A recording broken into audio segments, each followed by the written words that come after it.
Bonjour, c'est Richard du blog Je suis tombé en bonne bulle. Comme tout le monde le sait, je suis un adulte autiste. Oui, ça existe des adultes autistes. Puis aujourd'hui, on va parler du diagnostic. Mais de quelle façon on va en parler? On va parler de ce qu'on entend beaucoup, les diagnostics bonbons. Hein? Aller chercher un diagnostic pour ton enfant, juste pour avoir une étiquette, pour te faire remarquer, pour 1 million d'affaires. Écoutez, le parent comme l'enfant, là, avant d'obtenir le diagnostic, là, il va en passer des heures dans le système. Il va en passer des heures, puis des heures, puis des heures. Avec des pédiatres, des pédopsychiatres, des psychiatres, des pédopsychologues, des neuropsychologues, etc. Nommez-les toutes des ergothérapeutes. Ils vont toutes les rencontrer, les re-rencontrer.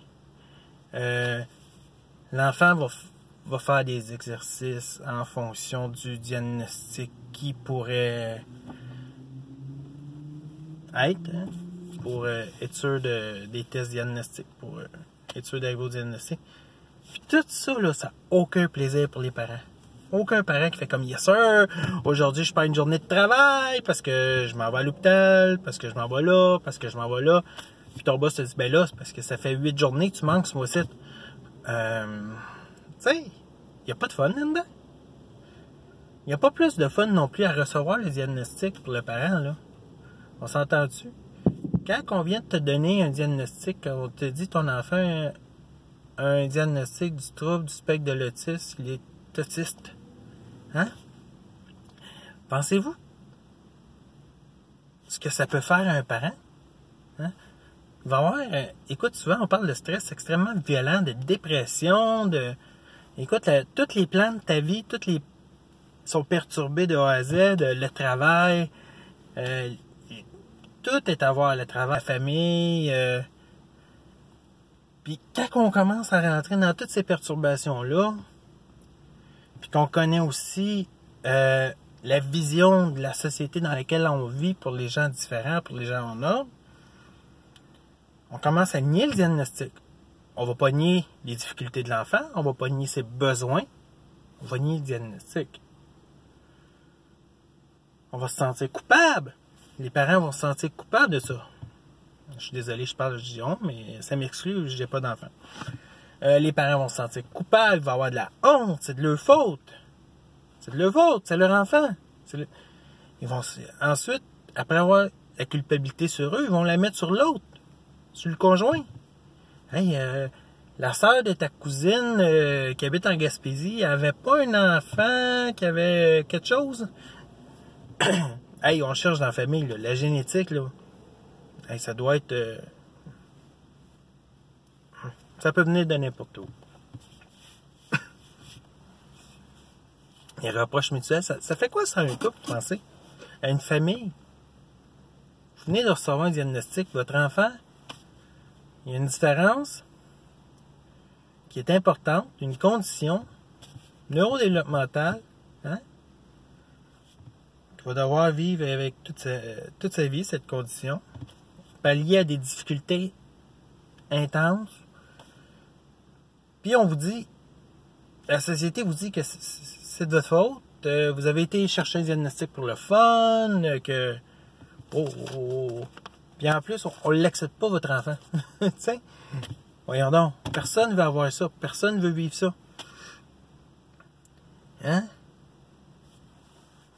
Ensuite, ces parents-là, souvent, ils sont encore dans une phase de « je comprends, mon enfant a des problèmes, mais j'ai reçu le diagnostic, mais la société n'accepte pas son diagnostic. » Pourquoi qu'elle ne l'accepte pas? Parce qu'elle n'accepte pas la différence.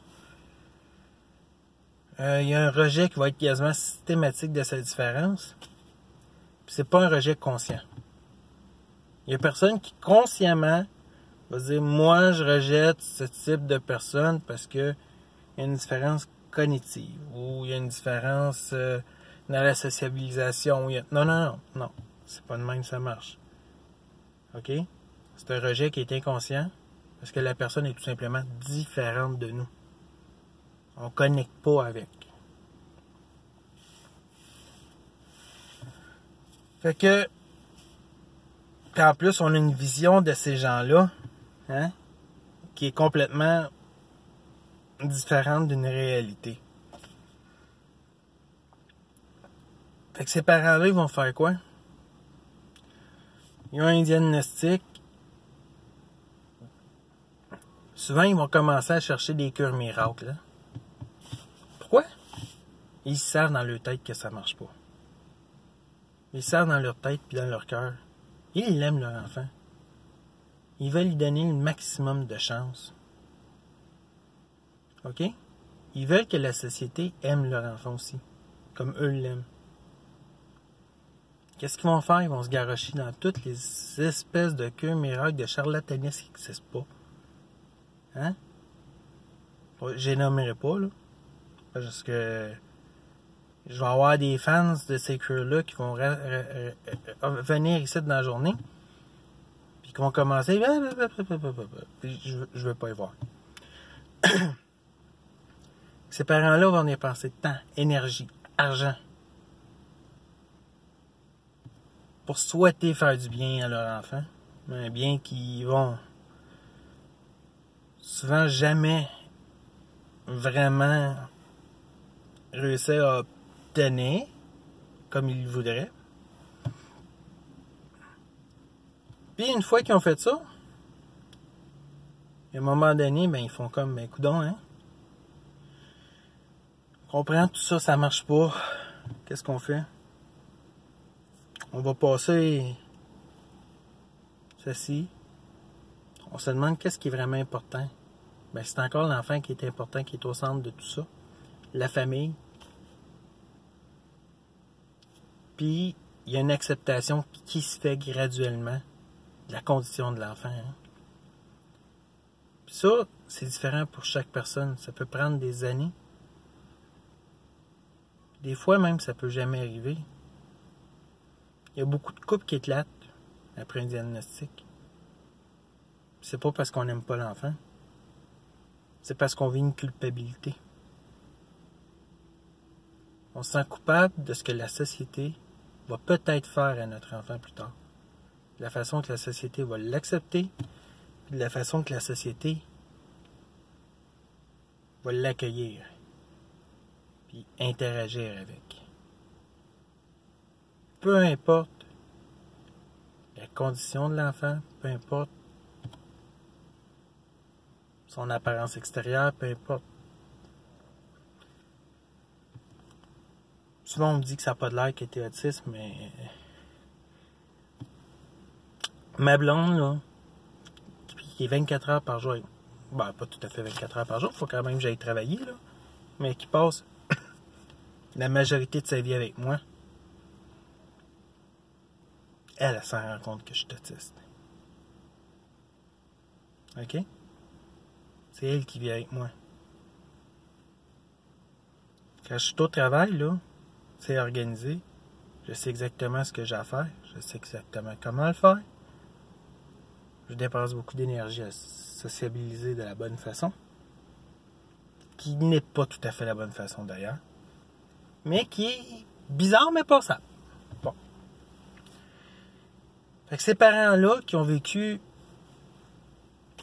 qui ont eu un gros sentiment d'échec, de culpabilité, qui ont eu des stress importants. Certains font des dépressions très, très, très, très importantes. Les reproches mutuels, tout ça. Qui ont dépensé du temps, de l'énergie, de l'argent avec des charlatans. Tu ferais ça, toi, pour un diagnostic bonbon? Je pense pas. Ben, ces parents-là, un bon jour, ils font le deuil de ça, t'sais. Ils n'ont pas le choix. Ils peuvent pas non plus passer à autre chose, parce que c'est l'éléphant dans la pièce, hein. Qu'est-ce qui arrive? Ben, ils acceptent la réorganisation complète de leur vie. Parce que c'est une réorganisation complète de la vie, de la famille, puis des fois de l'entourage aussi. C'est pas simple, là. C'est pas le fun, c'est pas plaisant. Non, le diagnostic change pas la personnalité de l'enfant. Ça, c'est vrai. Les diagnostics ne changent pas comment que l'enfant est. Puis, ne changera pas l'amour des parents pour cet enfant-là. Ce que le diagnostic change, c'est le regard de la société. Puis, malheureusement, ça en prend des diagnostics pour être capable d'aller chercher l'aide. Pour être capable d'aller chercher ce qui est nécessaire pour pallier aux difficultés de la personne. OK? Puis ça en prend aussi pour que la personne puisse s'expliquer à elle-même pourquoi que dans certaines situations, elle est complètement déboussolée.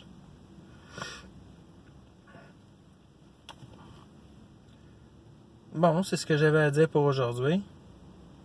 Aujourd'hui. Je pense que je vais prendre des cours de diction. J'ai passé des années avec des orthophonistes, puis ça a beaucoup aidé. Maintenant, je peux prononcer presque tous les sons, mais la diction. Pas l'addiction, mais la diction. OK. Bonne journée.